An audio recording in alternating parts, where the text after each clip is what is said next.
Today in financial accounting, we'll look at merchandising operations, specifically reporting income and cost of goods sold. Merchandising businesses involve buying, selling, and promoting products to customers. Some key terms you'll see with merchandising businesses.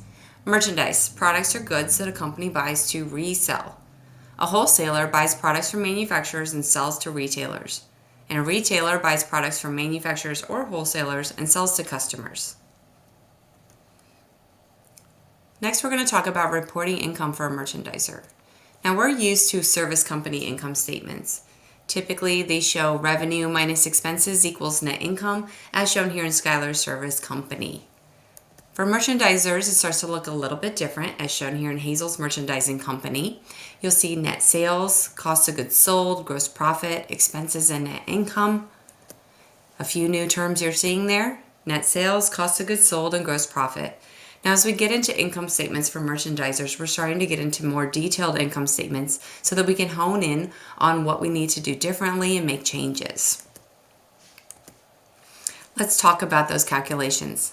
Net sales minus cost of goods sold is going to equal gross profit. Minus expenses is going to equal net income.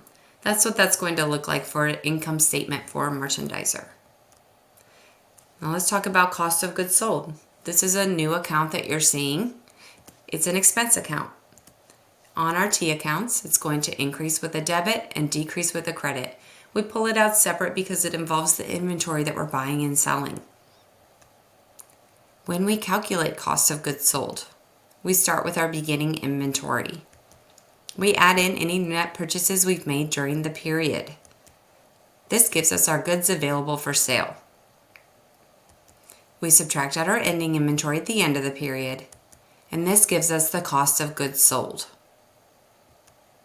Let's look at an example. Thread Theory Retail Group begins the year with inventory of $50,000 and ends the year with $30,000 of inventory. During the year, the company has 4 purchases for the following amounts. They made a purchase on February 17th of $100,000, a purchase on May 16th of $50,000, a purchase on September 1st of $100,000, and a purchase on December 6th of $200,000. Using this information, we can calculate the cost of goods sold for the year. We're going to use that same calculation down at the bottom. Beginning inventory plus net purchases equals goods available for sale, minus ending inventory equals cost of goods sold. The beginning inventory was listed at $50,000. Our net purchases are just all those purchases added up together. $100,000, $50,000, $100,000, and $200,000 combined together equals $450,000.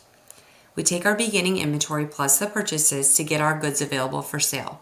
So $50,000 plus $450,000 is $500,000. Next, we subtract out our ending inventory to get our cost of goods sold. Ending inventory was listed at $30,000. So $500,000 minus $30,000 gives us $470,000. This is our cost of goods sold.